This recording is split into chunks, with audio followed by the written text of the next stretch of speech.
idú organizovať pochody proste k fiktívnemu tomu hrobu Tisovmu, ale chybuje tu aj propaganda.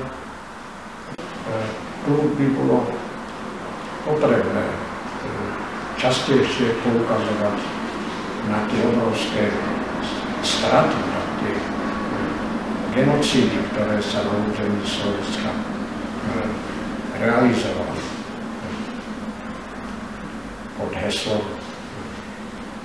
že ten Tiso nebol žiaden ľudomil, ako mnohí títo zbožňovatelia vyzdvujú, že s tým nesúhlasí s vysťahovaním Židov a prenasledovaním Židov a tak ďalej. To nie je pravda.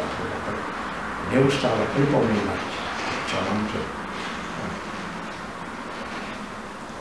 proste čo ten fašizmus znamená pre Slovákov.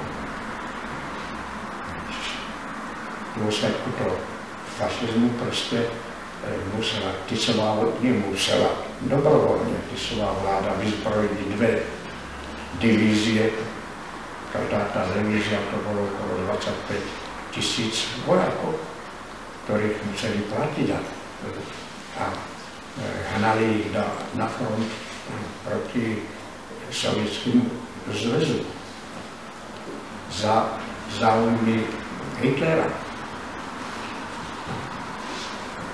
Na toto sa málo poukazuje, a zvlášť na tie straty po potlačení slovenského národného povstania, tie represálie, ktoré sa uskutočňovali na území Slovenska za asistencii Hlinkovej gardy. Aj v tej Hlinkovej garde a tu so zbraňou v ruke to boli zase teda občania tí zo strednej vrstvy, ktorí proste bránili svoje spoločenské postavenie oproti tým druhým.